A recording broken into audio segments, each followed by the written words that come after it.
Tonight is a very, very special night. It's not often that you get to talk to an author of a book that literally changed the world. The book is this, Not in His Image, Gnostic Vision, Sacred Ecology, and the Future of Belief. The author's name is John Lamb Lash. He's with us tonight, and I'm very excited that he is. And I don't do this often. I'm just going to read from the back of the book because it serves as a great, great introduction. And up on the front, Roger Payne endorses the book and says, sometimes a book changes the world.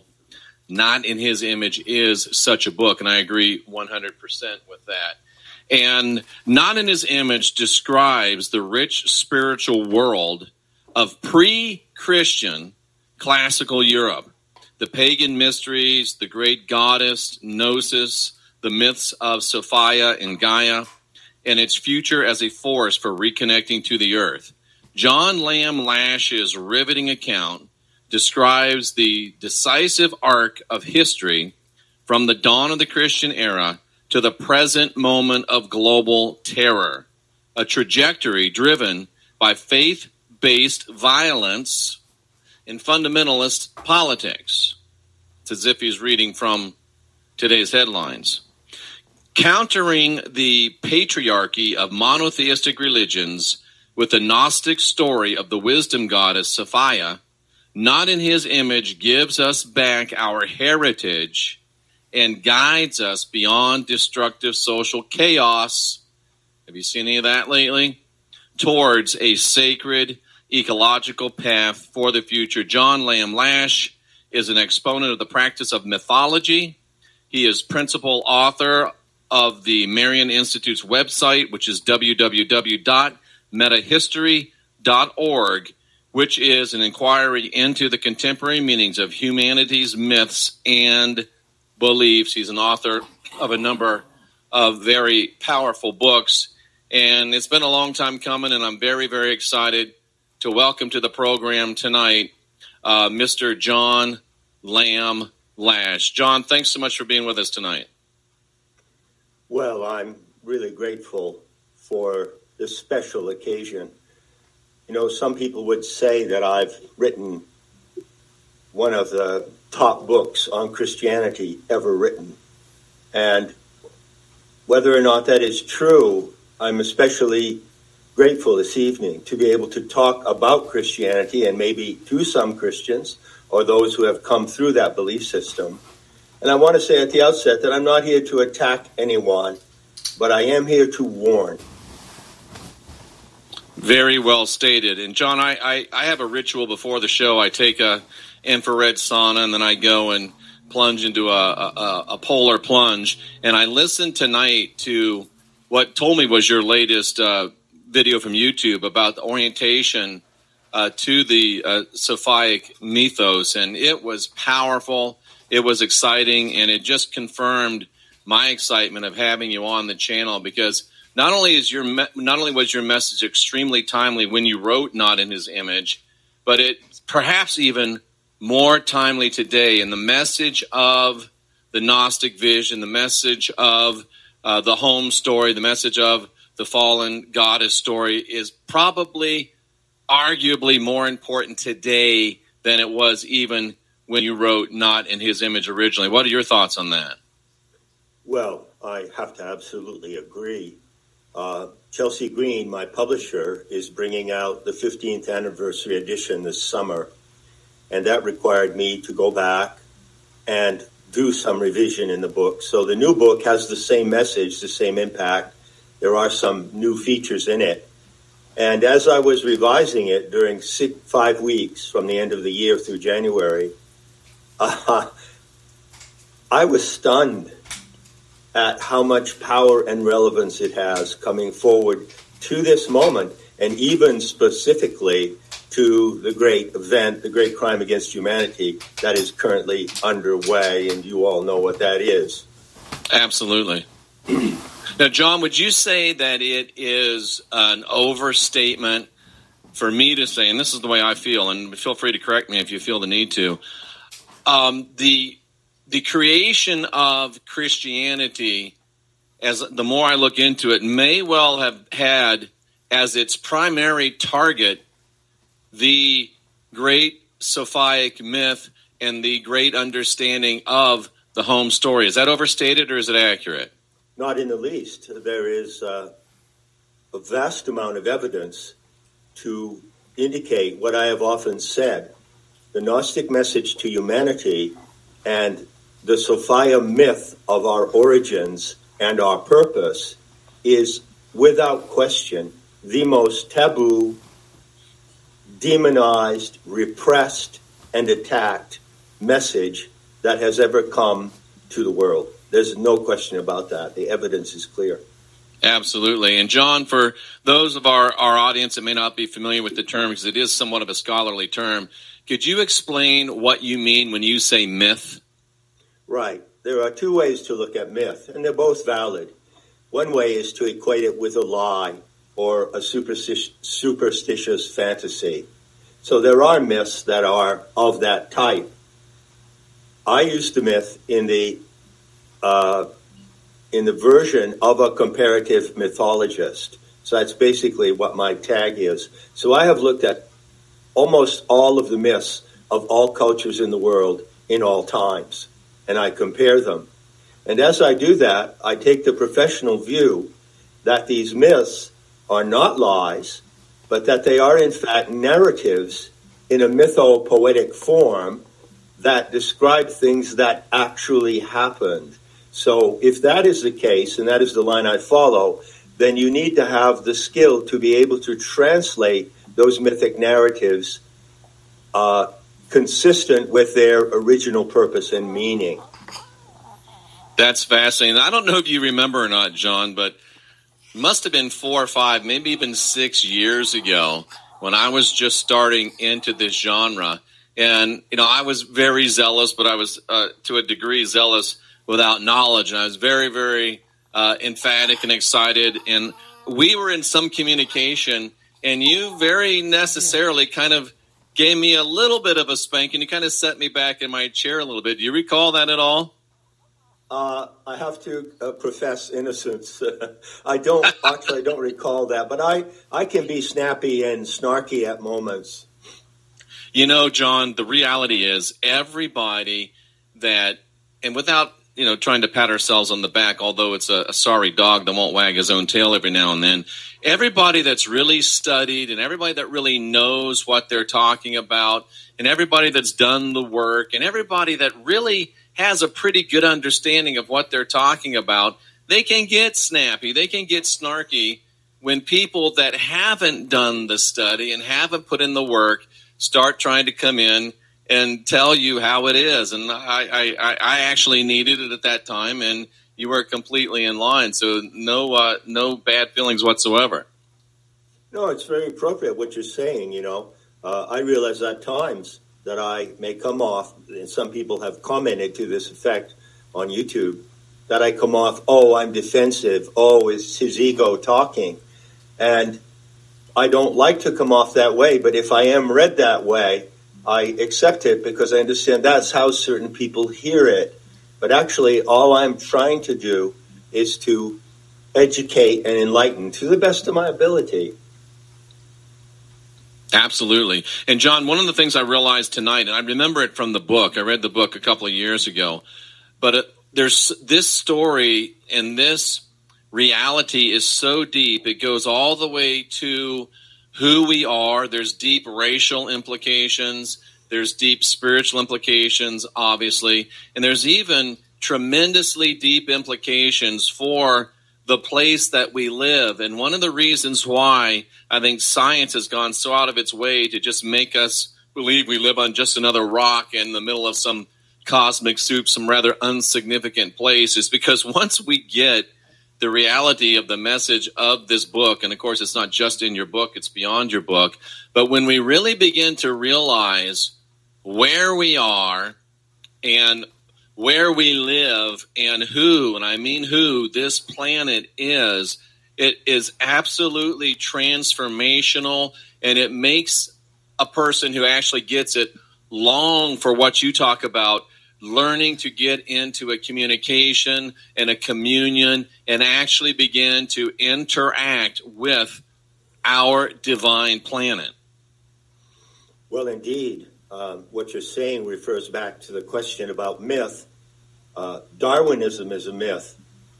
All cultures have their myths. The Japanese have the myth of their origins, their people.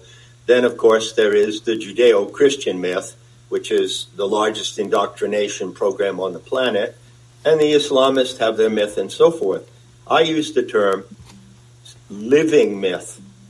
The Sophianic myth, which I recovered and restored in my book, to my knowledge, I'm the only scholar to have done so, is a living myth. And when the power of this myth reaches you in its beauty and sanity, you want to live this myth. And it differs from all other myths. For instance, look at the Bible, look at the main document of the Judeo-Christian myth. It has a beginning, a middle, and an end. It has Genesis, the story of creation. And we'll take a really close look at that one. It has then the history of the Jewish people, then it has the New Testament, the story of Jesus, and then it has the apocalypse. And if you take a few steps back and look at it, it's done. It's a done deal. It's a myth that you take on by indoctrination, but it's not a myth that you can actually live through, explore, change, and evolve with. But that is the case with the Sophianic Gnostic myth. It's a living myth. Absolutely. And just, again, listening to your show tonight that I listened to, it reminded me, I've got this ritual I do, and as I think about, being in the heat, that's part of this earth. I've sometimes broken through ice to go into the lake or just being into the cold water. I realize that I'm experiencing, and this is just personal for me, I'm experiencing many of the variations of this beautiful earth, this is Sophia that we live on. And it's one of the most powerful rituals that I've ever had in my life. I've been doing it for about 3 years. And your work really opened me up to the idea that this is one way that I am drawing closer to the goddess and trying to enter into that intimate relationship that you speak about. If I can, I'd like to turn over the reins to you right now and have you just walk us through the story of Not in His Image, the story of the most beautiful story in the world that's been replaced by one of the most horrific stories in the world. And I would just leave it to you to take us where you think we need to go, and I'll just reserve the right to interject every now and then if that works for you. Lovely. It works beautifully. Let me just preface it by saying there's a meme in the Sophianic myth that goes like this. The most beautiful story on earth is the story about the earth. Yes. And what you have just said about your own experiences is so appropriate. I can assure you that every single person, and there are more of these people every day, who embrace this myth and own it, find that it comes to them in life every day in a vivid way. It comes in their psyche, in their soul. It comes in every little incident in nature. The myth reaches you once you recognize it, and it reaches you in a way that no other myth can reach you. So I want to emphasize again that it is a living myth. So maybe I should start to make people comfortable with a little bit about my personal background and how this all started. You see, I was born in New York City in December of 1945, which, by the way, scholars have determined is the first week of 1945 when I was born, is when the Nag Hammadi codices were discovered. And they are the basic sources. Yeah, that's a fact. That's a very, very interesting fact, John. If we wanted to wax philosophical, we could draw a lot of comparisons and analogies and even some conclusions with that. And if nothing else, that is fascinating. And that's a great part and a great beginning to the story of John Lamb Lash. Well, I have to say, I still get a bit of a thrill every time I register that fact. So I was born in New York City, but due to personal circumstances, my father had died before I was born. I ended up with my mother in a absolutely exquisite fishing village in Maine called Friendship. So I come from Friendship. I want you Christians to realize that. That's also a fact. It's beautiful. Okay? Yeah. And what happened was, in Friendship, at that time, the Lashes, that's the name I adopted. My real name is John Lamb. That was my father's name. So when she remarried into the family in Friendship, I got the third name, okay? Gotcha. There was a cult, a denomination, to use the correct word, of what is called the Advent Christians. Now, they're not to be confused with the Seventh-day Adventists. If I remember correctly, the number of the denomination of Advent Christians at that time was about 30,000 in the entire United States. So we're talking about a fractional denomination. Now, they were very puritanical, very evangelical. The whole town was dominated by the local church. And so even though I was somewhat of a stranger and an intruder because I came with this redheaded Italian woman from Brooklyn, I was recruited and pressured enormously to be a Christian of that denomination. Now, what happened was, so I started out as a good boy. And I went to Sunday school. I went to church. My parents, by the way, my stepfather and my mother, were really lukewarm about religion. But because of social pressure, their son had to be at Sunday school and so forth. You get the picture? I do, absolutely. So I would say from about the age of 8 to younger, from about the age of 6 to maybe 11, I was an ideal attendant. And one of the things I used to do, because they discovered that I had good elocution and I was smart, they would invite me up to the pulpit and I would read passages, and everyone would be very moved to hear me read, say, the opening passages of the Gospel of John. And I enjoyed it because of the sound of it, and I could read it very well. So for 5 or 6 years, I was the ideal recruit.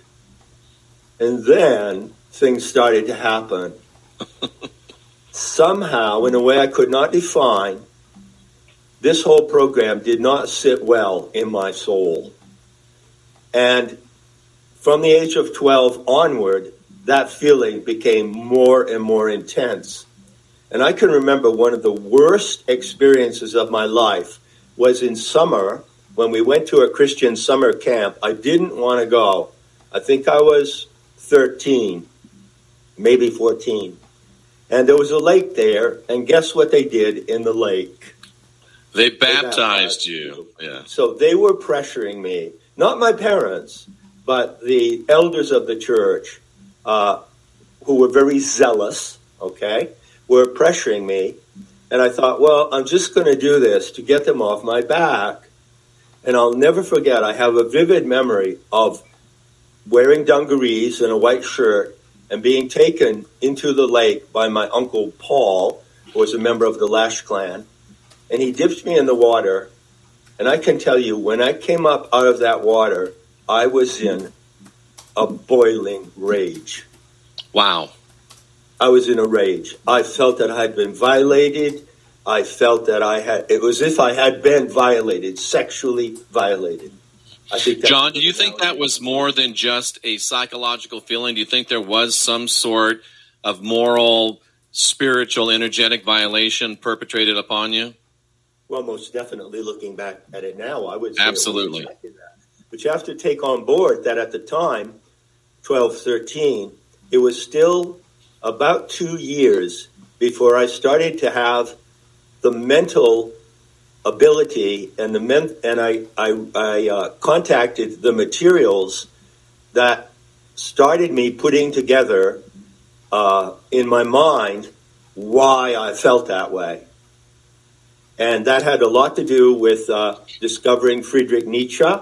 The first book I read was The Birth of Tragedy. And then I read Thus Spake Zarathustra. That's where he famously says that God is dead and so forth. Right. And here I found a young boy in this little town of 900 people in Maine. Here I found a voice from Europe. Now, I was always very attracted to Europe, by the way, by European philosophy. And I found a voice who was saying, it's all wrong, and it's very, very bad. And so that was a complete intervention. And so I would say from that point on, 16, 17, I was on the warpath. And I determined that I was going to find out what was affecting me so badly about this program, this belief system, and its values, its moral values, and I was going to take it down.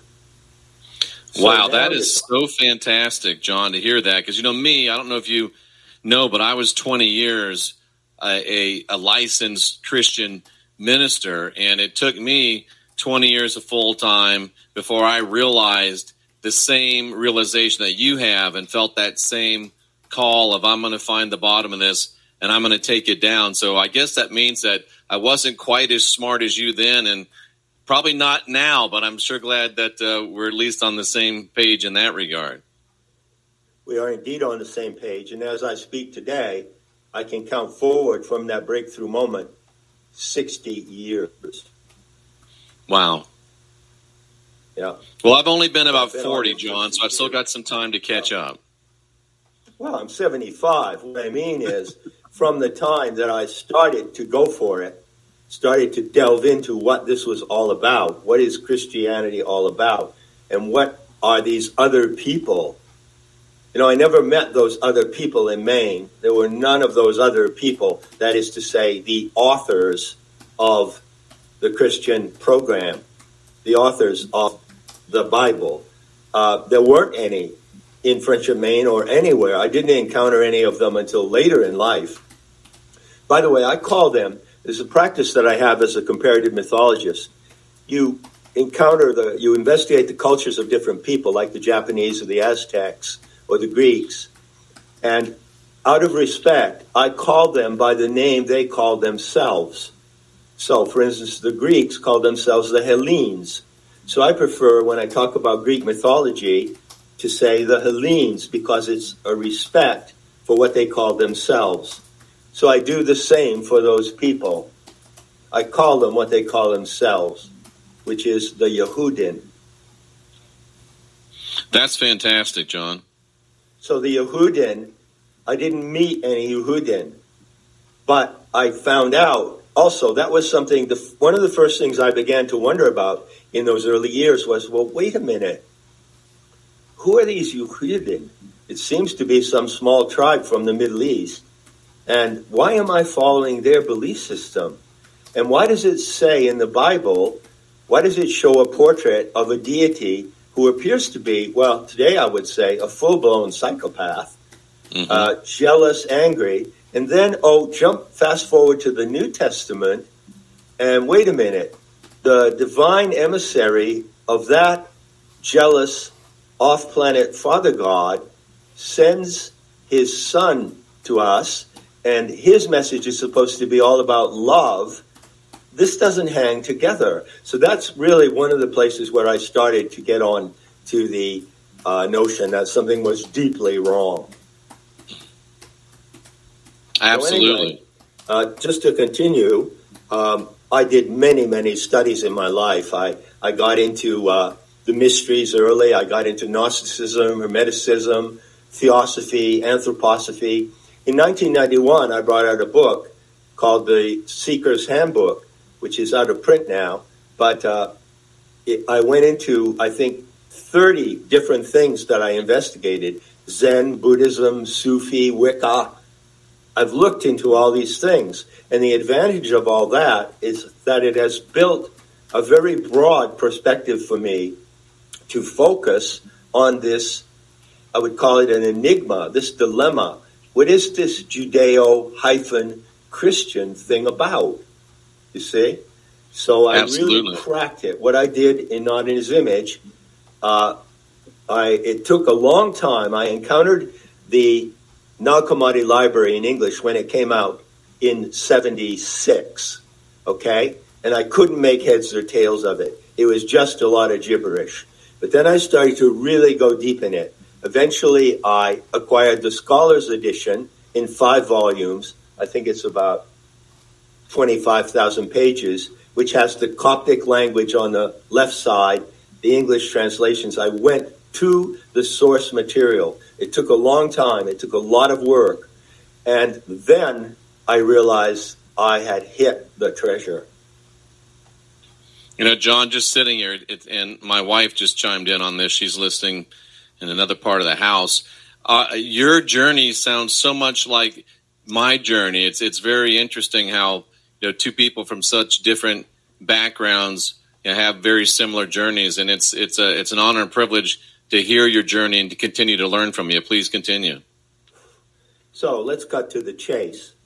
What I realized when I finally got to the core of the Gnostic message, and I saw that in those Nag Hammadi writings, that there is something that many scholars ignore. Almost all the scholars, I would say all of them, including Elaine Pagels, whom I met. She was the author who brought out the Gnostic Gospels, and that was really the first book that mainstreamed the Gnostic message. But it did it in a wrong way. It did it. Its essential premises were incorrect. What I observed as I dug into these materials, I said, hey, wait a minute. There's passages, powerful passages, and many of them in these materials which are anti-Christian and anti-Jewish. So I thought, well, how come scholars aren't concentrating on these passages? The tendency of scholars who are brought up, indoctrinated into Judeo-Christianity, is to spin the Gnostic materials in that direction. So you often hear the term Gnostic Christianity. But that's a weird freak that they have invented. There is basically no Gnostic Christianity. The Gnostics were anti-Christian and anti-Judaic. So when I saw that, I really started to feel the ground under my feet getting really solid. And I decided that I would be the first scholar who is not indoctrinated in Judeo-Christianity to bring the Gnostic message to the world. And John, not to interrupt, but so many today, especially within, you know, this genre that we are in, still try to insist on trying to make this Gnostic Christian ludicrosity something that is valid and real. And you said it so well. Gnosticism is anti-Christian, it's anti-Judaic, and the two cannot be merged. And you can tell the lie as often as you want, but it will never make it true.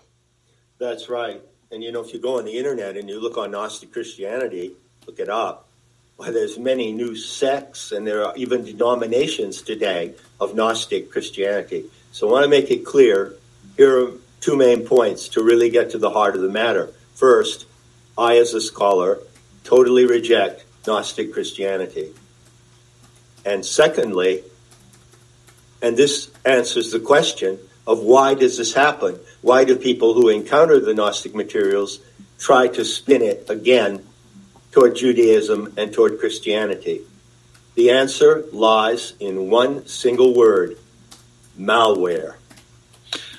John, that's so powerful, because what I've discovered, and feel free to disagree with me if you want, but what I've discovered is if Christianity can get even one little, we'll use your analogy, one little bite of their malware into your mind, into your philosophy, into your myth, then that little bite of malware will grow, will expand, and sooner or later it will take you back over. It's as if the biblical analogy of a little leaven leavening the whole lump is a disclosure of warning to us of the insidious and pernicious nature of the biblical narrative. Indeed, and that point is so imperative.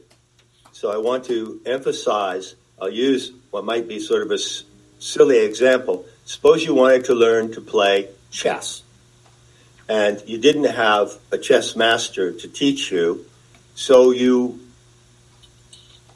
downloaded an app or you use some virtual reality or IA teacher to teach you chess. Now, it's possible, certainly plausible, that you could learn chess in that way. However, if the program that you download to learn chess has malware in it, then you will learn to play chess in the wrong way. So malware is the key term here. There's a phrase that occurs in Not in This Image where I say, not everything that operates in the human psyche. I use the word psyche, but Christians would use the word soul. So I'm talking about your soul, which is your memory, your emotions, where your values are located, you know, your inner life, the basis of how you express yourself outwardly as a human being. Not everything that operates in the human soul originates there. So when I discovered the core of the Gnostic message, I realized that they were warning us that there is malware in the human soul. Yeah. Wow. And I call this the salvationist program, the salvationist ideology. And so what I did, essentially, was I detected the malware, thanks to the Gnostic materials, and then I went into it like someone who can write code and read code, and I decoded the malware. And then I went further, and I showed how the malware works, how it got into our souls, and how to disable it and delete those corrupt files. That is the ultimate message of my book.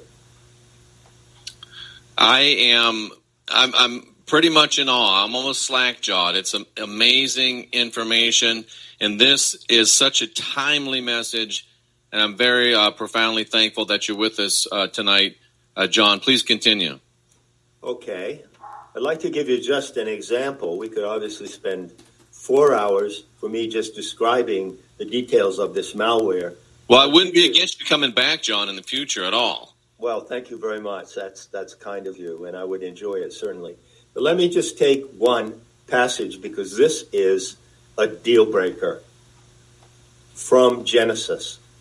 There is a passage in Genesis, chapter 1, verse 27, which describes the myth or the sacred narrative of Judaism upon which Christianity is based. And so it is the creation myth. Okay? And every Christian knows this passage. You know, he, that is to say, Yahweh, the Supreme Father God, the actual Hebrew is Elyon. The word that the authors themselves use for the Supreme God is Elyon. Okay? So the passage says, and I want to ask any Christians listening if they've ever gone to the internet and looked at the English Hebrew interlinear, where you have the Hebrew and then you have the English, and read that verse 27, because you might think it says, and he created mankind, or man. You find those words in countless translations. He created mankind, or man, in his own image, right? Right. It doesn't say that. It doesn't say that at all. It doesn't say that he created mankind, that is to say, the totality of the human races. This is at the core of the malware. It's a lie. It's a deceit. What it says, actually, the correct translation is, he created them, Adam. He created Adam in his own image. Ha-Adam, John, is what it says. You're absolutely right. Ha-Adam. But Ha-Adam, according to the authors of that text, was intended to mean one thing, and what Christians read is something else. So there's a primary deceit in that text. Christians read that text, and they are intended to believe that it means that God created humanity. But that's not what it says. It says that God created Adam and the Elohim. In fact, if you look really closely, it says God created the Elohim, and the Elohim created Adam in their image. What are we talking about here? Well, Wow. Christians take it to mean that's humanity. That's our origin story. But the authors who wrote it meant something else. And what they meant and what they understand to this day is only known to insiders of the Talmudic circles. So the Talmudic scholars today read that passage in a completely different way. And I'm telling you how they read it, and not how Christians presume to read it. So Christians are misled from the very first line that describes the creation of humanity. Give you another clue, and this is something that I discovered as I was breaking the code. The Judaic authors, and to this day, the Shabbat Lubavitch and the Talmudic scholars adhere to what I'm telling you now. This is insider knowledge. To this day, you would look very hard to find in the Bible the word for humanity that they use. The word for humanity that they use is enoshut. Enoshut.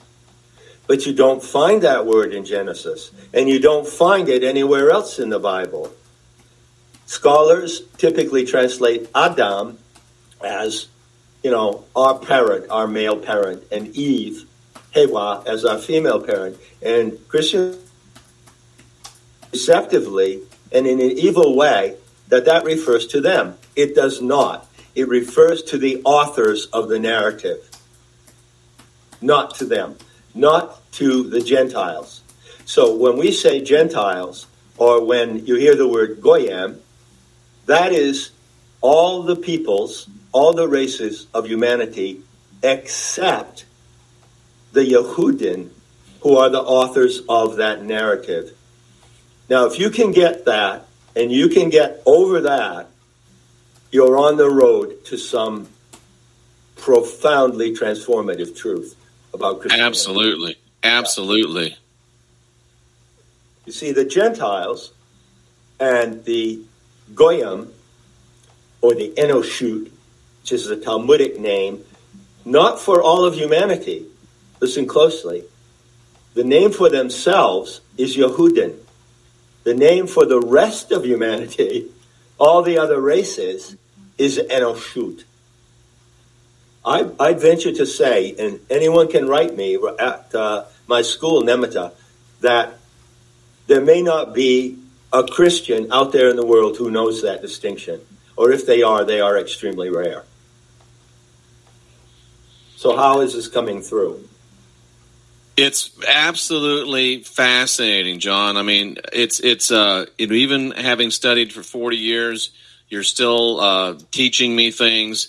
And I had a lovely lady on last night, and we discussed the fact that one of the problems with people is that we tend to want to be the smartest man or the smartest woman in the room, and that limits our ability to learn and to grow and to develop. And I'll tell you one thing right now, I am very, very happy not to be the smartest guy on this podcast.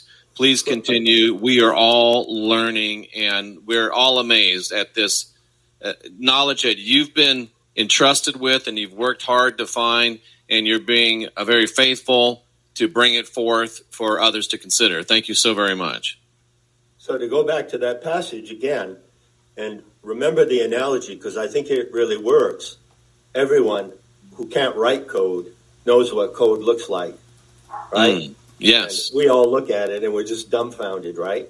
Absolutely. This is what I was looking at. I was looking at the equivalent of this code, and I was detecting the malware or deceit in the code.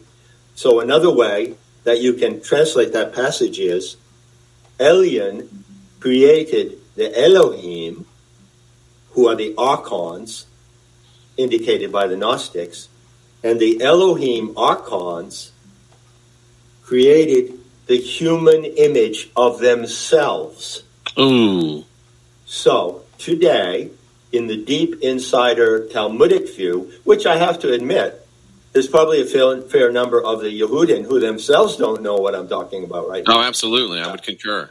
In that insider view, the Yehudim, who are the authors of the narrative, the myth, consider themselves to be created they are the human representation or creation of the Elohim, and you and I are not. And all we can hope to be, according to them, is among the few of us that they keep around to hew their stones and carry their water. Well, indeed, these statements have been made. Now, if you want to fast forward from Genesis to the modern day, and you come into the end of the 20th and the 21st century, some really, really shocking things have come to be known through the internet. Yes. Regarding how the Yehudim view themselves. And it is not difficult to come across passages where prominent spiritual teachers of Judaism, prominent politicians, and prominent Jewish intellectuals, if I may use that euphemism, say that they are not the same, they are a different species. When they say that, they are actually telling the truth. Absolutely. To the way the code is written. And so how do they view us? Well, they view us as goyim, animals. And so they even view us as their creation. We are like a herd species inferior to them, which they have created because they were created by the Elohim, who created them as a special class, a special species. And there's no end to the number of prominent Yehudim who have made this statement out in the open. John, that is absolutely profound, that distinction that you just brought out. The fact that not only do they consider us a subspecies, but they actually consider us their creation. That's just mind-boggling. It's outrageous, isn't it? It is absolutely outrageous. And I strive so hard, and I need to get more of your dispassion, I think, and more of your scholarly demeanor, because I try so hard and I get so impassioned to try to, if you call yourself a Judeo-Christian, you've got to go all the way back to the core of what it is. And the core of what it is what you're saying. And there's no way that you can be part of this and think that you're going to be anything other than at the very best, a second-class citizen. I just don't get how smart people can't see this. Yeah, you took the words right out of my mind.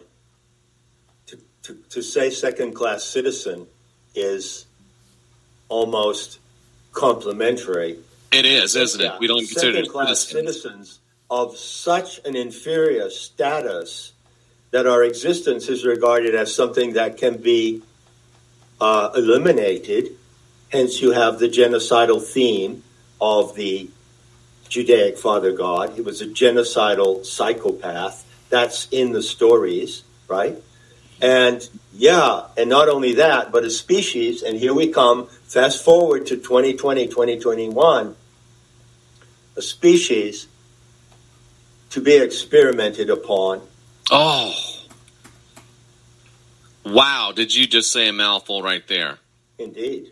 And when I was rewriting On His Image in January, again, I repeat, I was shocked and stunned by the relevance of what I have written to what is currently happening. I call it the crime against humanity, but I always add, in progress.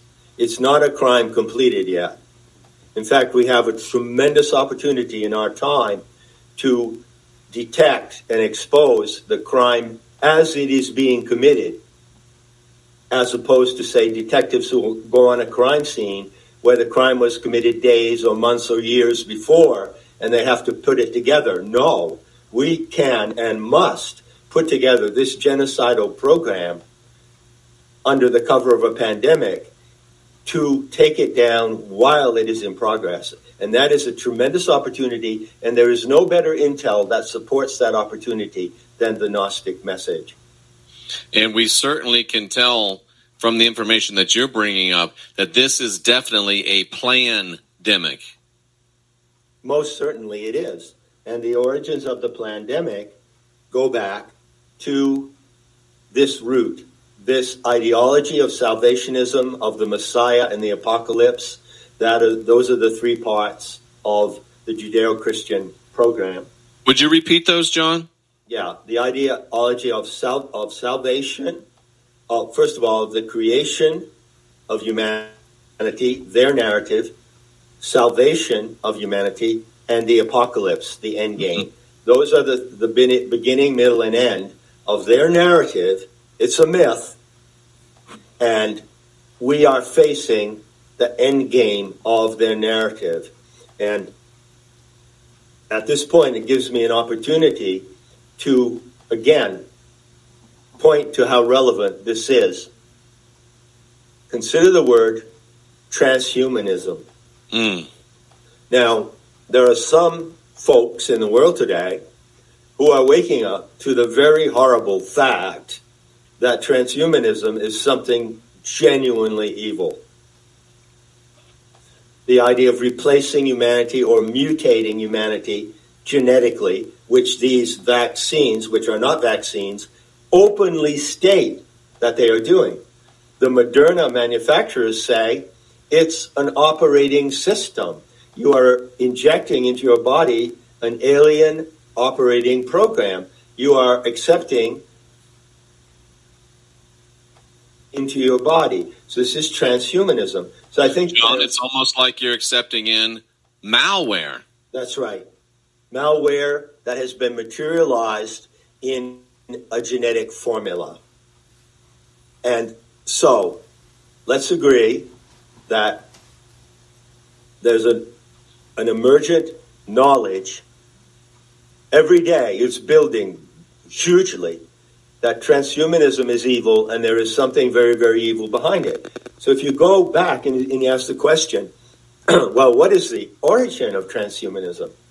I mean, we're here, we're humanity, all these races living on this planet. We're living on this glorious environment of nature. We're sealed into this beautiful envelope of the atmosphere where we have everything for us. And where did this alien element come from? Because transhumanism is an alien intrusion. It's not human. If you ask that question and hold on to that question, I can assure you that the root of the ideology of Judeo-Christianity and the root of transhumanism are the same. Absolutely. So they're the same. It's the same program.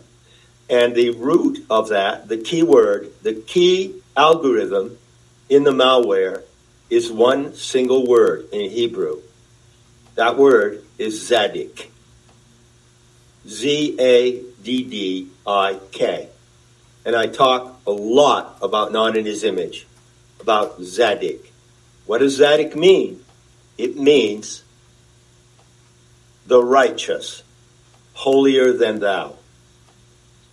It even means that. It means much holier than thou. It means the ultra-righteous. Now, there's a second word, which is a derivative of Zadik, which is Zadikim. And Zadikim is the name. You can look it up. I'm talking history of religion. I'm not making this up. It's the name for a sect among the ancient Hebrews.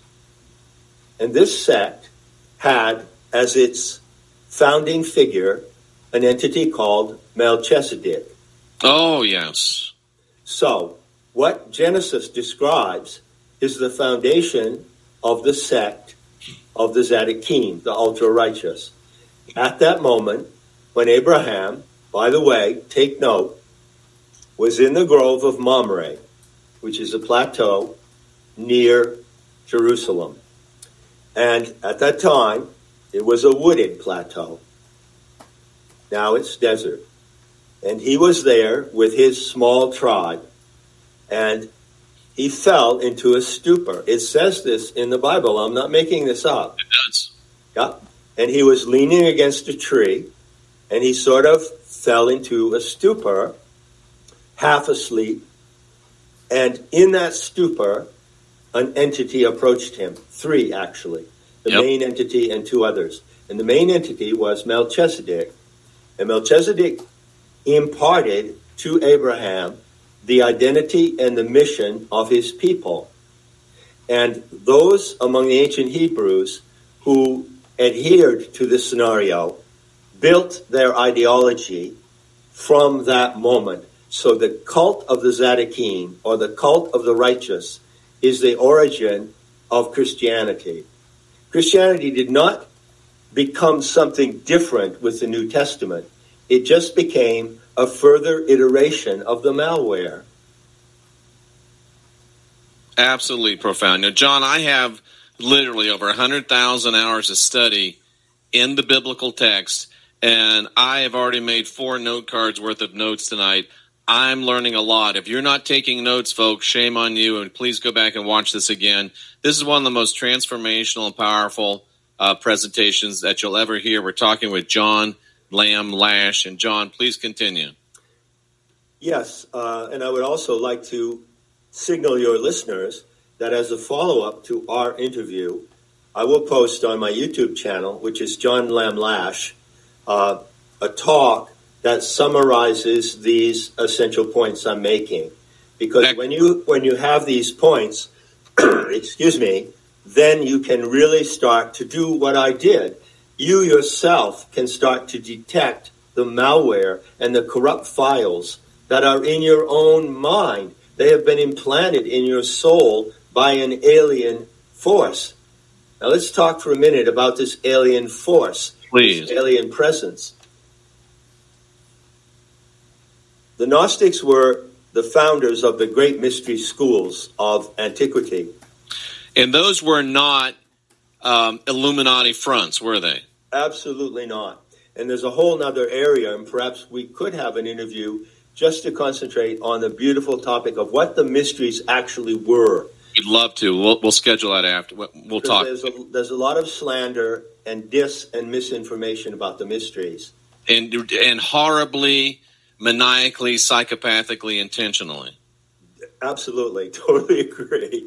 So, the Gnostics were the founders of the mysteries, and you can think of them as deeply spiritual people who were dedicated to the education and the true eugenics of the human races. And they also were seers. They were shamans of a sort. Right. And they could not only, they were not only educators. For instance, they taught literacy. They spread literacy in the ancient world. They founded the institutions of learning, such as the Great School of Alexandria. But they were also able, they had what you call genuinely paranormal abilities. But They were trained paranormal abilities. So they could look into the background of things. And they detected this figure of Melchizedek. And they detected that it was not human.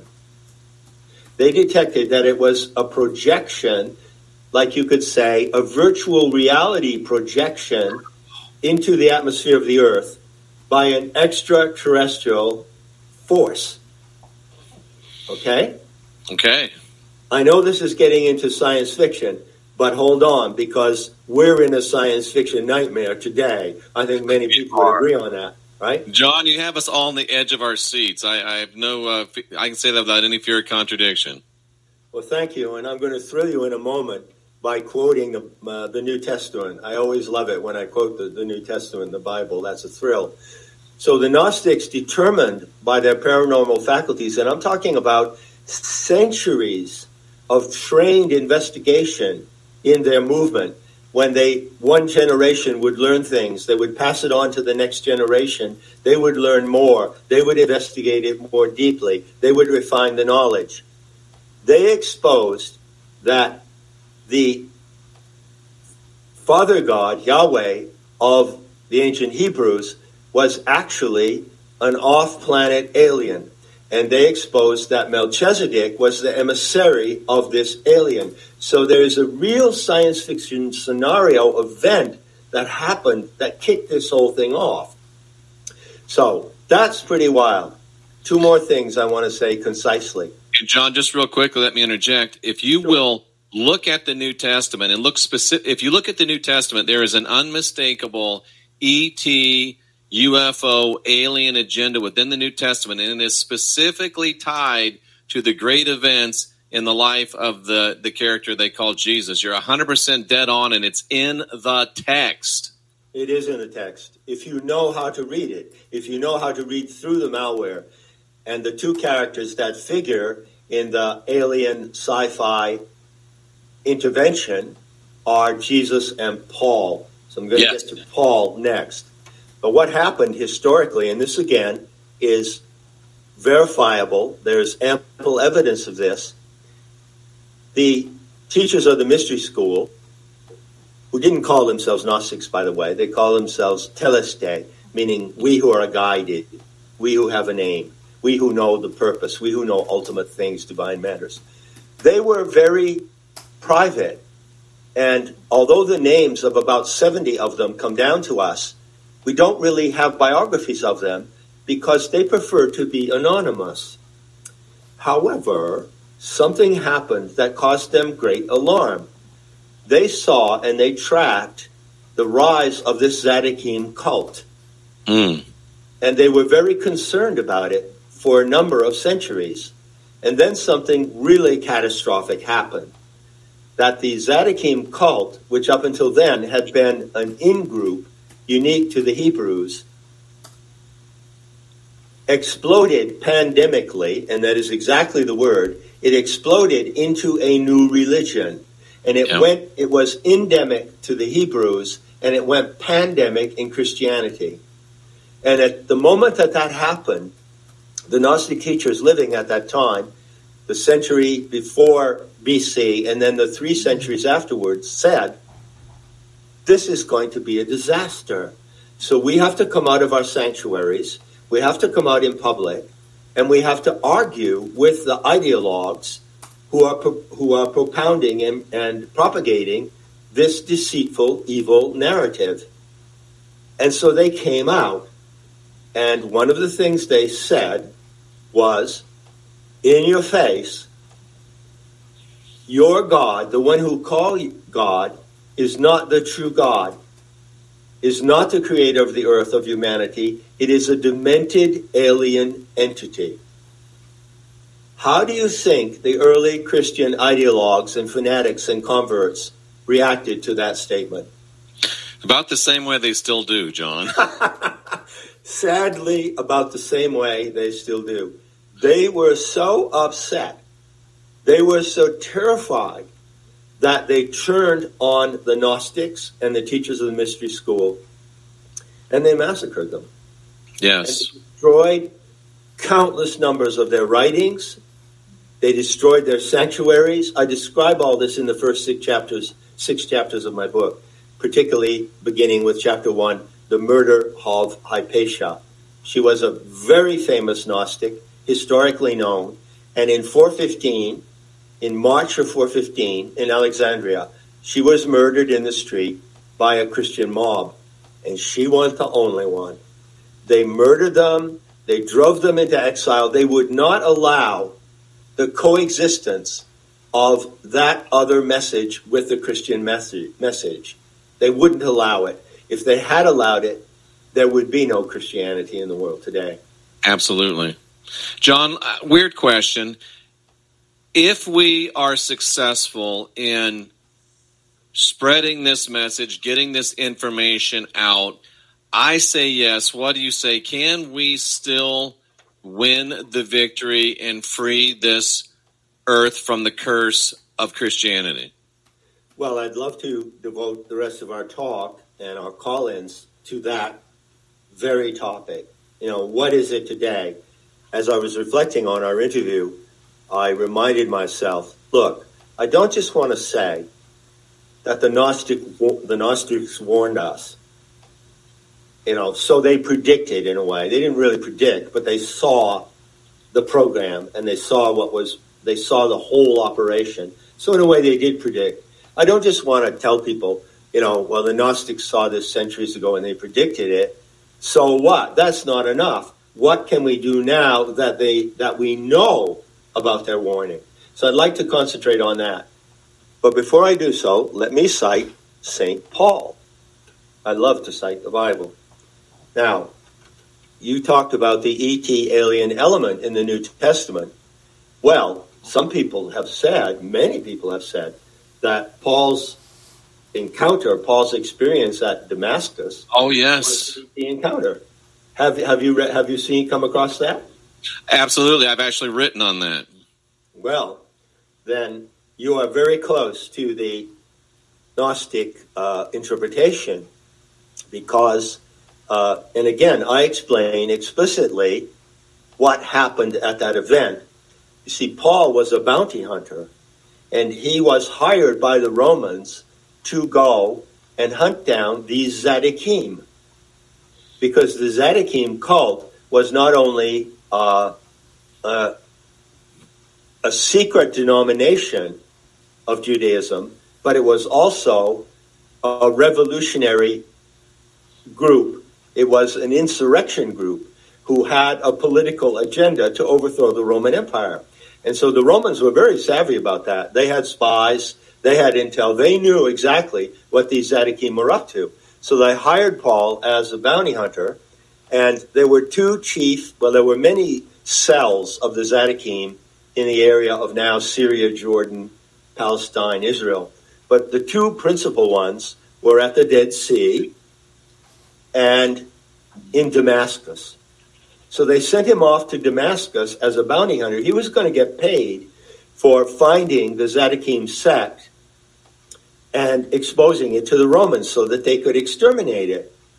But what happened, according to my interpretation, was that he was recruited into that sect. He's like an FBI agent who went to break a drug gang, a drug cartel, and he got recruited into the cartel. That's my interpretation. However, absolutely, to get to the final passage, and then we can go to the good news and how this all can change the world today. It might appear, and it certainly does appear, that what I've said about Melchizedek and that how it is an alien entity is very weird, and how Melchizedek was an extraterrestrial projection is very weird. But Paul himself says that. He does. There is a passage, I think it's in Romans, when he says, Christ this, Christ that, the Savior, the Messiah. Yeah, that's all a very big deal, but there is a power behind Christ. There's a power higher than Christ, and he names that power Melchizedek, and he describes that power, and he says, it is without generation, it has neither father nor mother. It is a clone type entity. It is non-human and extra. He says that himself. Now bear in mind that the word Christ is from a Greek verb, Christein, which means to anoint. So Christ is not a name like Tom, Dick, or Harry. It's a title. So Jesus Christ means Jesus the Anointed. Yep. But the question is, who is the anointer? Well, obviously, if I'm going to anoint you into my religion, and then you become the anointed reverend preacher, I, as the one who anoints you, actually have more power than you, don't I? You do. And by the way, that's Hebrews 7:3, the verse you're referencing. It's in Hebrews, right. Yeah, Melchizedek, without generation, having neither father nor mother. What are we talking about? We're talking about what the transhumanist fiends want to achieve today. And John, even in the Greek, it goes beyond, not only without father or mother, but without any genealogy, without beginning of days or end of life. What is that? What is that? That's an android. That's a clone. I can't, John, I got to say this. I've been doing this now for about 5 years, and I had one of my best friends, I met with him last week, say to me that I've gotten a little bit complacent. I got a beautiful wife. We got a beautiful home. Life has never been better. And you are exactly what I needed to give me a good kick in the butt and start getting back to the kick-ass, take names out of bubblegum guy I used to be. Thank you so much. Please continue. Well, welcome to the radical heretic movement. Welcome back. Everyone else who has an open mind. I don't convert. I don't evangelize. I know sometimes I might sound a little like I do. You're just hearing my passion and my enthusiasm. I assure you, on moral grounds, with a moral certainty, I don't want to convert or recruit anyone. I just want to put out the truth for you to look at it. And I welcome anyone who wants to become a heretic. As I say in Not in His Image, it comes from the Greek verb, which means to choose. Christianity is embraced by millions of people and chosen by almost no one. Powerful. You have the opportunity to choose your belief system, and you have the opportunity, and here's where we get to the good news. You have the opportunity to experience another myth of creation that stands in direct opposition to the Judeo-Christian narrative. That is what you find in the myth of the goddess Sophia, the wisdom goddess. So how can Gnostic knowledge, I call it Gnostic intel, and the narrative, the sacred narrative, change things today? Well, it doesn't change by recruiting or evangelizing anyone into a religion. I've said before that Gnosis is not an alternative religion. It is an alternative. So we lost your last word there, John. We lost Gnosis. You said Gnosis is not an alternative religion. Gnosis is, and then you blanked out for a second. Not an alternative religion. It is the alternative to all religions. Ah, beautiful, yes. It's a way to really know. You know God directly because you perceive her. The goddess that has produced the human race, that supports us with every breath, is here. It is present. The Gnostic myth teaches that the earth was never actually created in the commonly understood sense, like a potter creates a pot. It is in the process of being created all the time. And the trope, the best trope I have found to use for that, is to use the trope of dreaming. The earth is being dreamed. You are in a living dream. And the question is, who is the dreamer? So the Gnostic myth teaches that the Aeon Sophia, a goddess from the core of our galaxy, turned into this earth. Her presence, the presence of the earth, is the divine presence. And the path of Gnosis, within the frame of this narrative, shows you how to go into that experience endlessly. It's an endless journey in discovery, delight, beauty. It's all about beauty and freedom. And the one thing that it excludes, I'm glad this is coming up because I have this in my notes. The one thing that it excludes, absolutely, is the victim syndrome. Ooh. If you look psychologically, if you look as a pathologist at the foundations of Judaism and Christianity, you see that the whole enchilada rides on the victim syndrome. It's all about victimization. And again, fast forward to the present and ask yourself this question. Gee whiz, how come we hear that there is one race of people in the world, one ethnic group, who has been more persecuted and victimized than any other in the world, whose suffering is superior to any other people's, and, wait for it, yeah, but it seems like those people are running the world. It seems like when you look into finance, education, the media, surveillance, IT, ET, the Great Reset, they're running the world, and yet they're the biggest victims in the world. Now hold on for a minute.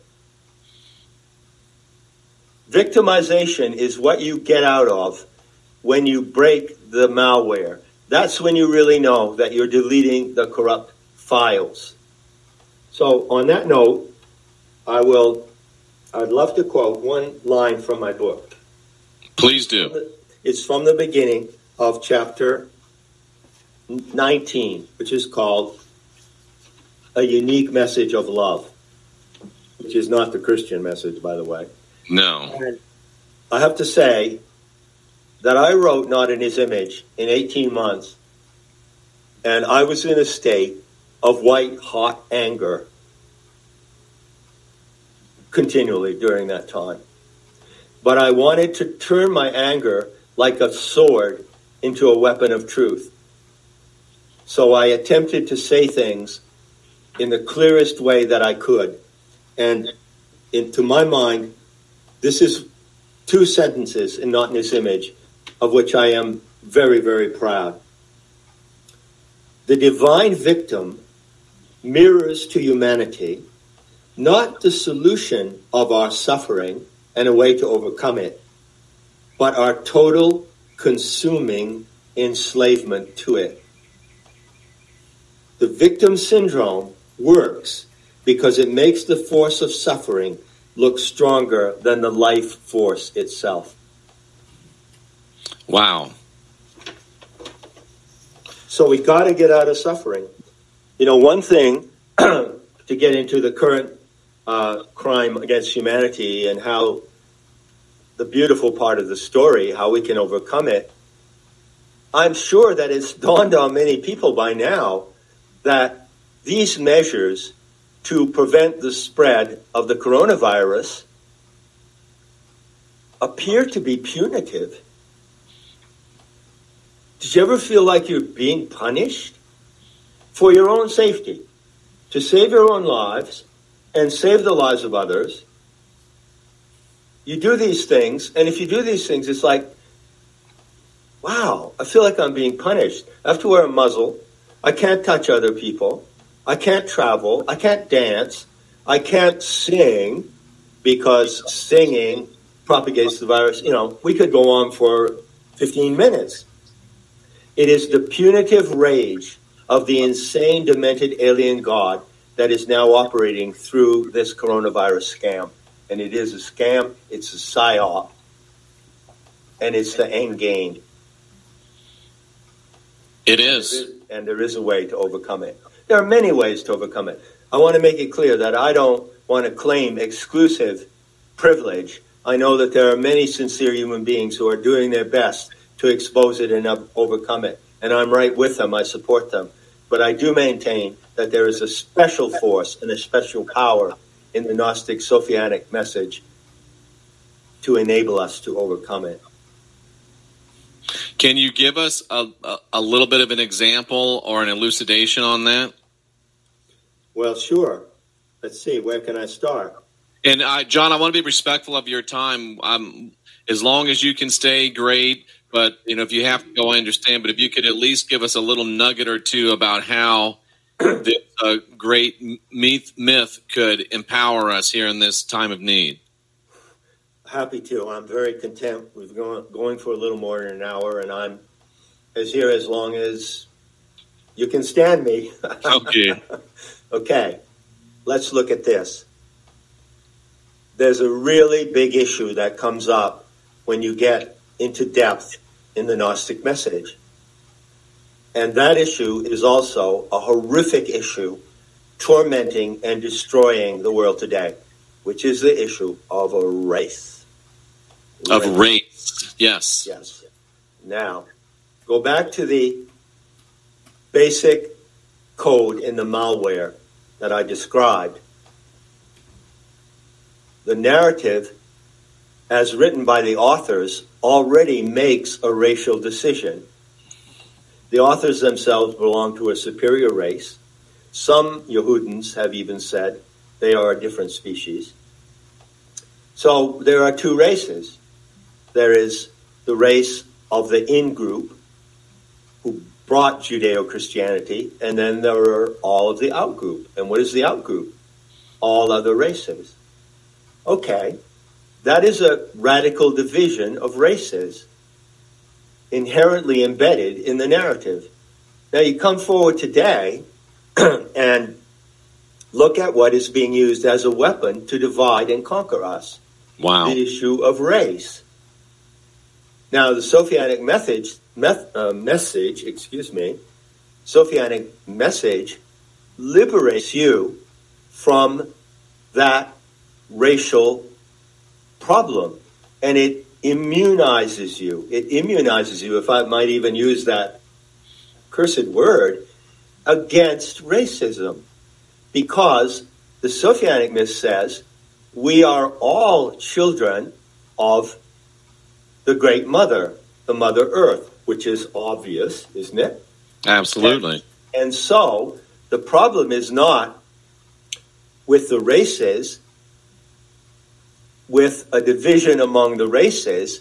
It's a problem of a race that designates itself at the God level who is against all the other races. So they are creating the problem of racism. You see, there's really no problem of racism. If you just take the non-Jewish peoples alone, there's no problem. The problem with racism is making racism a problem. There is no inherent problem. Yeah. Could we say if there's no chosen people, then we can all just be people?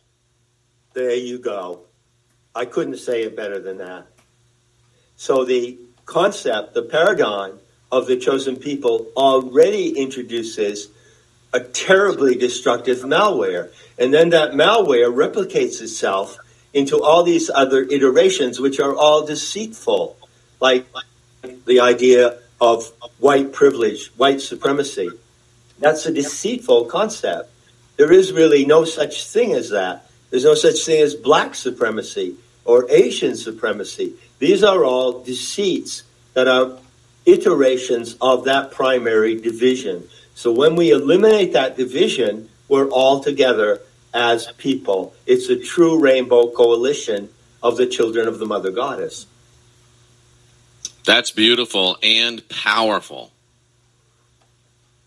Yeah, indeed. This subject of race is getting so bad, and it's so corrupt that it's time to solve that at the same time that it's time to solve the problem of the Great Reset and the ultimate attack of the chosen people upon the rest of humanity. Absolutely, no doubt about it. John, did you want to take a couple of calls? Sure. All righty. So, folks, we'll go ahead and open the phone lines. Let me get my Late Night in the Heartland green screen up, because it does have, and I forgot to do that, and that's unusual. My Late Night in the Heartland green screen has the phone number right there over my left shoulder. We'll also put it here in the scroll along the bottom. We're talking with John Lamb Lash. We're discussing his book, Not in His Image. Please be polite. Please be interesting. Please get to your point. And here's our first caller. It's Late Night in the Heartland. You're live with John Lamb Lash. John, I really do appreciate all the information you bring to the table. I wanted to ask you what your opinion on the German Chancellor is. Well, I don't have any specific opinion on her. I just class her with as one of the operatives and the assets in the Great Reset. So I don't have any mercy for these people. I meant the great one, sir. I think he's talking about the German Chancellor in World War II, Adolf Hitler. Oh, that German Chancellor. All right. Well, Let me make 2 points about that German Chancellor. First of all, you hear today, among good, decent, and honest people, you very often hear that the Great Reset and the transhumanist agenda compared to the Nazis led by Hitler. What those people are not seeing, first of all, they don't know history. They don't know the facts. What they're not seeing is that the Great Reset and the transhumanist agenda is a communist program. It's Absolutely. a communist takeover. Secondly, what they do not see, and it's plain in the historical facts, is that Hitler and the Reich and the entirety of the German people staked their lives to overcome communism. So, in my opinion, if you want to compare what's happening today with the Great Reset to any historical precedent, you don't go to the Nazis, you go to the Bolsheviks. And you go to Russia. And when Hitler launched Operation Barbarossa and he attacked Russia, what was he doing? Well, as far as I know, the genuine historical evidence, not the misinformation. I would say, by the way, that the Chancellor, the German Chancellor, has probably been demonized as much as Gnostics. There's a good comparison there. What he intended to do was to prevent the Bolshevik Soviet power structure from invading Europe and taking over the entirety of Europe. So he was not only protecting his own country and people, but he was protecting the entirety of Europe. And I must point out, and this may come as news to you, he succeeded. He did.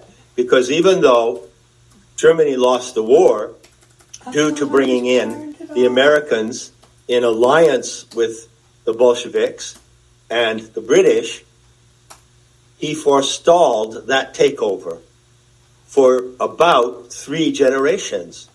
So the war against communism, led by the German Chancellor, bought us time. But that time has run out. That time has run out. John, just when I think that I can't be any more impressed with you, I am. That's a powerful answer, and I couldn't agree with you more. It's a deep historical perspective and shows a great scholarly objectivity that is so needed today. It's late night in the heartland. You're live with John Lamb Lash. Good day. It's Laurie from Australia, ex-South African here. Hello from South Africa. Glad to hear from you. Excellent. I've been following Jeffrey for a while, and just remind me, am I live with Jeffrey right now? You are live, absolutely. You're live with me and John. Excellent. Now, excuse my confusion because the time is a little bit hard to catch up. That's okay. So, first things first. Nanosoma, fantastic. From couldn't walk, back injuries to shoulders, great. And then getting more into the subject we're on right now, being ex-South African, and this also delves into your thing around watching sport and the manipulation and the mindset that comes with it. My whole country, I was very involved in military and politics over there back in the day, the so-called struggle. And the whole country was given away on the sake of sport, very much like what's happening in your country right now. And then you bring religion into it, the whole Christian aspect of you will submit. We lost everything. And that's why I so much enjoy your guests' teaching tonight around responsibility and actually accepting that this attitude of victimhood, which is what Christianity is. I'm a victim. And I'm going to be saved by some deity or entity that doesn't agree. That's right. That's right. Exactly.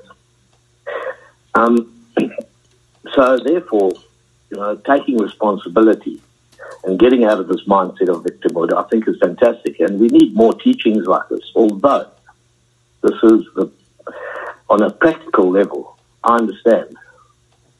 However, to get this message across, which is something I ask myself very often, I've heard you ask this question, how do we actually en masse mobilize people towards waking up and actually getting back in the fight, if you want to call it that? Excellent question and very pertinent. And thank you for that call. John, please. Before I answer that, I'd like to make 2 references. One, going back to what I said before, I want to say something about the German chancellor, and I could say the same thing about the history of South Africa, of which I know a little. I'd like to know a lot more. And for instance, about Nelson Mandela, okay? When you look at Nelson Mandela and you look at communism in South Africa, which was brought in by his handlers, who were Yehudin. So communism was brought to South Africa through Mandela by his handlers. What you see is typically that there is one narrative about Nelson Mandela which glorifies him as a hero. But when you go to look at the evidence and the facts, you find another narrative. Well, that is the same thing for the German chancellor. You know, how many countless times have you heard it said, well, two things. The Nazis believed this, the Nazis said this, and they did this. Okay, how many thousands of times have you heard that? Countless. Countless. But I ask you, how many times have you actually gone to the primary sources of the Nazi movement and the message itself to see what they said about what they were doing and why, not what other people said about it? Likewise, that's what you have to do with history. You have to go back to the sources. So those of us, we need leaders to make this movement happen and to expose and overthrow this crime. And those leaders have to be trained. And one of the areas where you need to be trained is historical revision. So if you, for instance, know the true story of what happened with apartheid in South Africa and how it destroyed the country, then not by intention, how it was in a certain way. I know it's outrageous for me to say that, but go back and look at the evidence. Go back and look at the hospitals. Go back and look at the way that the public services were run, the way that the lack of corruption, and compare it to South Africa today. And you will have two versions. One is the official narrative, which is full of lies, and the other is the version based on the evidence. Same thing with Germany. Now, Absolutely. Take the word apartheid. There was apartheid in Germany, and people say that the Germans also implemented a program of apartheid in their own way. And people say, well, that was very, very bad. Well, go and look at what it really was. Go and look at what the true racial policies of the German Reich were. By the way, did you know that there were about, I think, 20 or 30,000 blacks in the German army? And John, I'm sure you know this, but the German SS, the black uniformed, terrorists that we all see portrayed now, was actually the most racially, religiously diverse, large military force in the history of military warfare. That is a fact, my friend. It is. That you have to look at the evidence. So there are people who would say, oh, the Germans were into an evil form of eugenics. There are good and evil forms of eugenics, to bear that in mind. And, they had their own kind of policy of apartheid, and we must condemn them from that. People who speak that way are completely ignorant of the facts of history, and I would put to them this challenge. If you think and believe wrongly that the apartheid and racial policies of the Germans were bad, it ain't nothing compared to what you're facing today with the transhumanists. Absolutely, John. So well stated. So well stated. It's nice to have a call in from Australia. We appreciate you listening and picking up the phone and calling us. And we will go back to the phones if you have a little bit more time, John. Sure. All righty. It's Late Night in the Heartland. You're live with John Lamb Lash and Jeffrey Daugherty. Please turn down your radio. Yes. Hi. Hi there. Yes, hi. I'm Florence from California. I had a question regarding what you said about the chosen people viewing the Goyim as inferior beasts or something like that. And I'm an Asian female, and a lot of Jewish men have wanted to date me. And so I'm wondering why they do. And Mark Zuckerberg, for example, married a Chinese woman. So I'm wondering why intermarry and date the Goyim. Interesting question. Brilliant question. And here we're getting into really controversial, explosive territory. So, that's just another night on Late Night in the Heartland, John. Great. I feel really at home. So first of all, let's just make this consideration going in. The Yehudim, from the foundation of their people and from the direction of the inner sect of the Talmudic Zadokim, which John, please take about a minute to answer this. I need to go step outside the studio real quickly, okay? Okay. Thank you. I just want to point out that the policy inside the Jewish people is one of inbreeding. But they also have a policy of outbreeding. And they have outbred massively into the white races. Now, it's really important to bear in mind that they do not consider themselves to be white. Do you know that? Florence.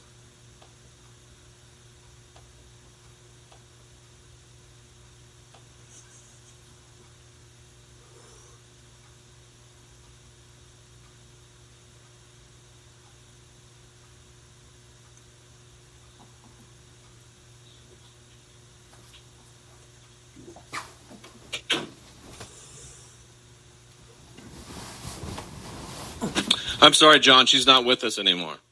Okay, well, I can answer her question anyway. Is that so? Please, yes, absolutely. Yeah, it's really important, and I'm going to say something that's absolutely incendiary. So pull up your knickers, okay? Okay.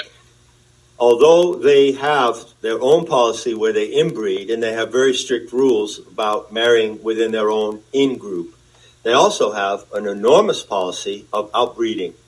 And they have outbred mainly into the white races, and they like to pass for white. That accounts for the name changes. Absolutely. And, for instance, they have outbred from the time of the Rothschilds at the end of the 18th century. They began to outbreed extensively, and more so with the emancipation of the Jews under Napoleon, into the royal families. And by outbreeding, they actually take the other races in hostage. Wow.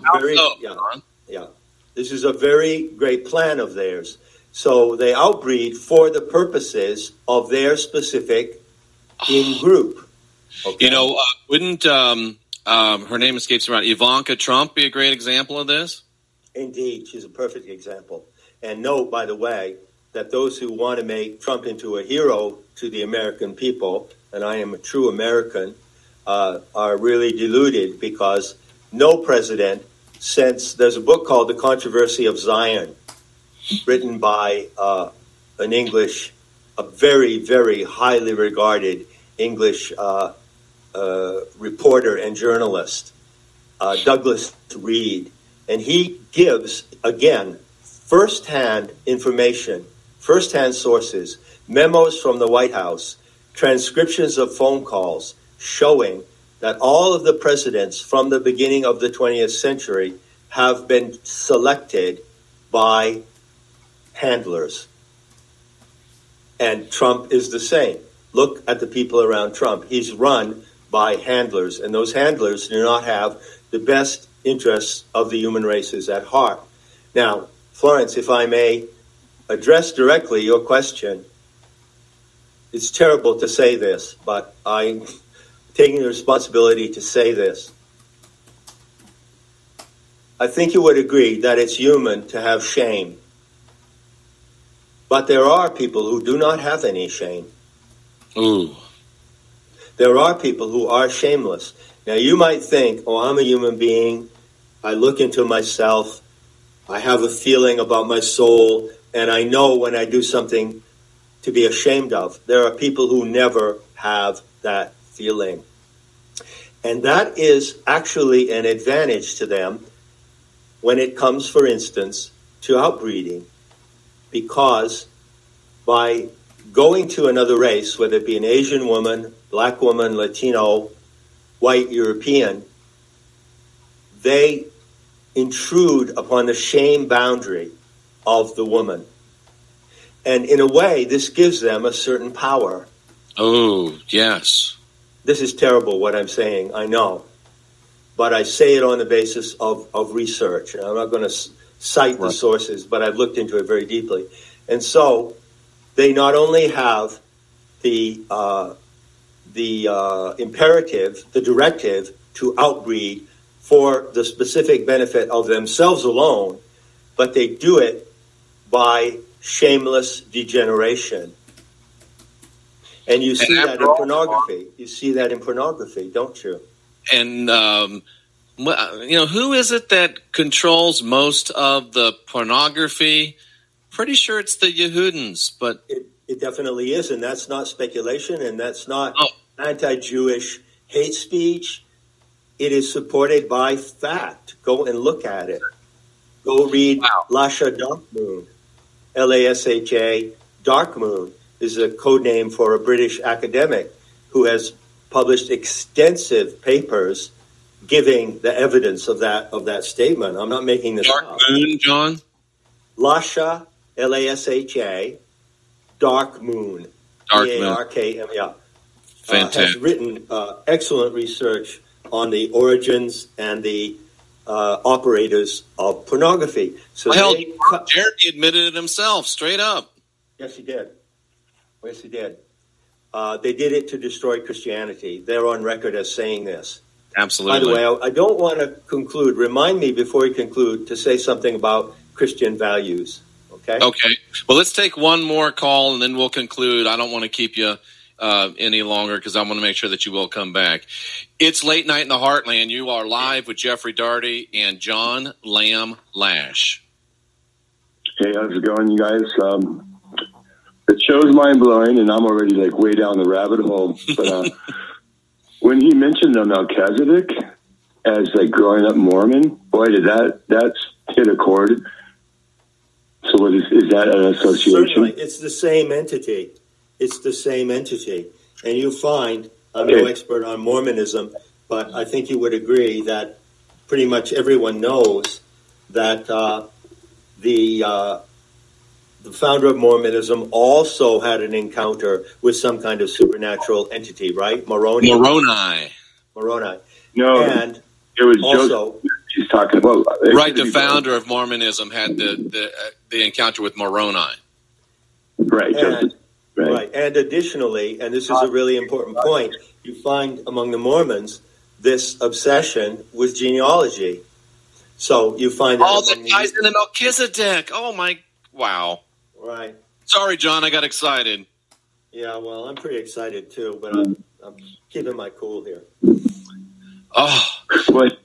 John, that is amazing. It is the very same entity, the Melchizedek that is talked about in the script is the Melchizedek of the Mormons, and he's still infatuated with genealogy to cover up the fact that he doesn't have any.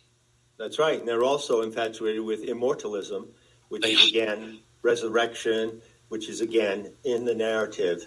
There's a great saying from one of the Gnostic texts that says, whoever does not know the root of evil is no stranger to it. Oh. And yet the efforts being made by the political correctness agenda to make sure that we don't expose the root of evil, we don't really have to are tremendous. Look what they have to do with the media, not only to promote the pandemic psyop, but in every respect, 724, they have to cover the deceit. The message that I would like to send out as a takeaway is that a Gnostic living today will tell you that if you see the root of evil as they exposed it, you can see where evil is in everything, and you can oppose it and defeat it. But if you do not know the root of evil, then you are no stranger to it. Absolutely. John, you said you wanted to say something about Christian values. Yeah. I said at the beginning that this is a special occasion for me because in some respect, there might be some Christians out there or former Christians. I would love to talk to some Christians because I have a question that really nags me. and I'll put it to you like this. In my work, in my discipline, and it is a discipline of comparative mythology, I have certain forensic tools that I use. As far as I know, I'm the only one who uses these tools, and I've shared them a lot. I share them on John Lamb Lash YouTube channel, where I have a course which is called Mythology 101, where I take you into my studio and I show you how I detect the malware and how I use my forensic tools like tools on a crime scene investigation. So well, you're going to have a student, I guarantee you. As soon as we get off this show, I'm going to go sign up. You have Gnostic CSI. So if you want to go to Gnostic CSI, go to John Lamb Lash and listen to the 13 talks. And I'll just give you briefly one of the things I do.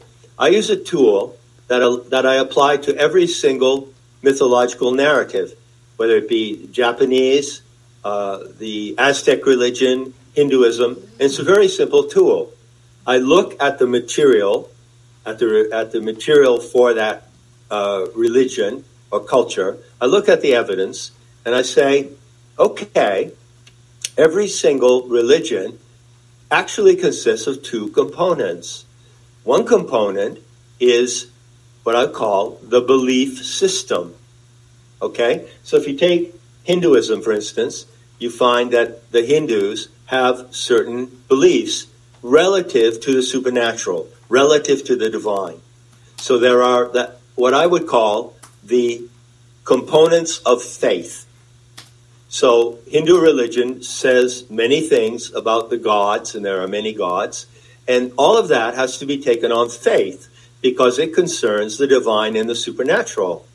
And if you can't access the divine and the supernatural yourself firsthand, those are the items of faith. So that is one factor that is universally, can be identified universally.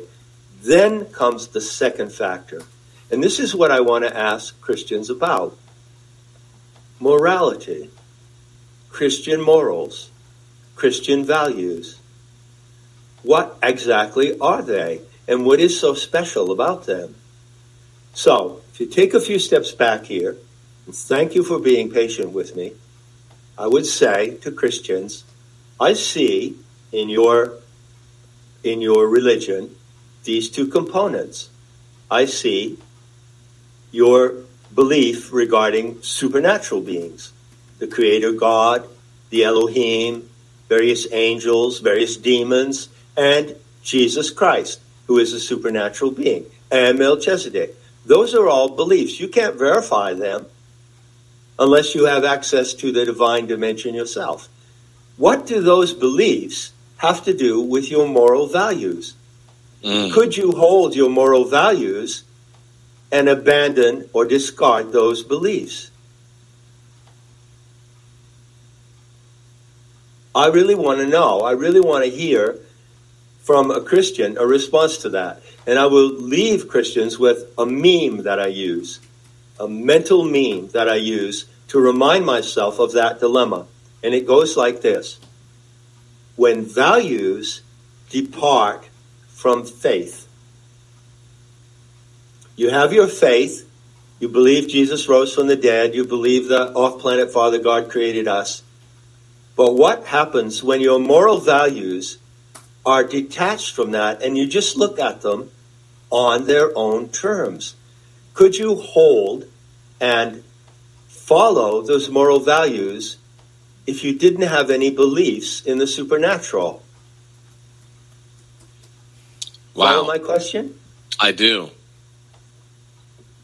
And I'll add an exclamation to it. I'll tell you why this is so important. This is really important to me as a Gnostic teacher.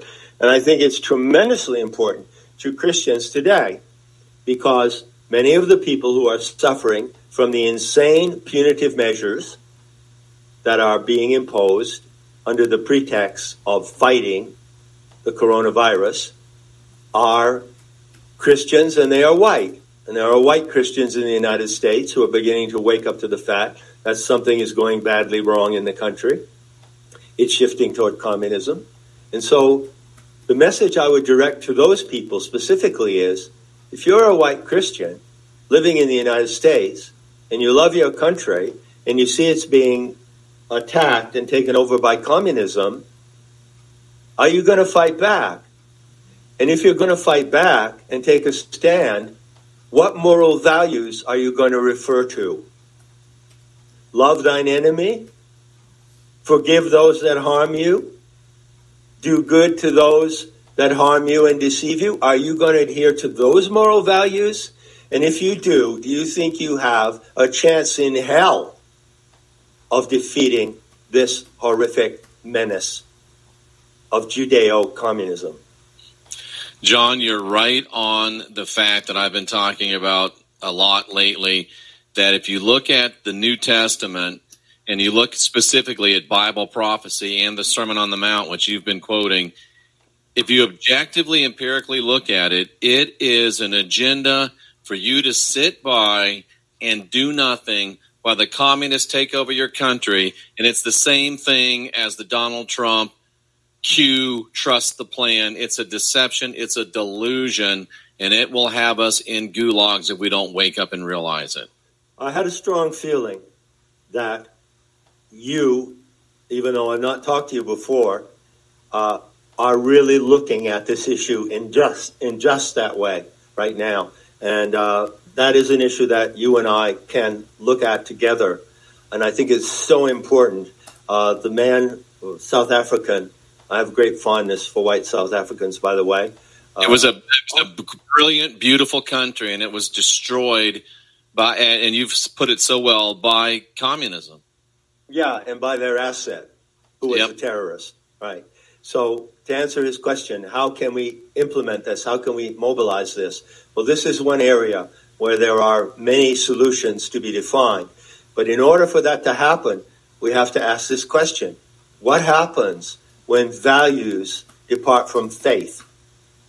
What happens when white Christians, to defend their families and their country, no longer rely on the supernatural faith element and just rely on their values? What values can they rely on if the values that they're going to rely on come from the Sermon on the Mount in the New Testament? They have already lost. And John, you made it so clear that the values that we were taught from the Bible are the values of a race that at least considers us subservient and mostly considers us animalistic and of their own creation. It's a requiem for servitude at best. John, we've probably had 150 shows here on Late Night in the Heartland. I've been doing this for about 5 years, and I don't know if we've ever had a more brilliant program. I thank you from the bottom of my heart, and I'll give you fair warning. I'm going to bug you and bug you and bug you to come back, so it'd be easiest for you if you would just agree early. Well, you're fulfilling a dream of mine, so bug away. Ladies and gentlemen, John Lamb Lash, tell us one more time your YouTube channel and what's the best place, if there is one, in order for people to avail themselves of Not in His Image and maybe even the new 15th anniversary edition. All right. I would advise that you go to my publisher to buy the book, not through Amazon, Chelsea Green Publishing. In fact, they've told me that they have about a couple of hundred of the first editions left. And those first editions are going to become collector's items. They're already selling for $70, $80, $100 on the internet. So it wouldn't do you any harm to have the first edition. And then when the revised 15th anniversary edition comes out in August, that shows how I have upgraded the information and how I have doubled down on some of the issues, so you can advance your learning by comparing those two books.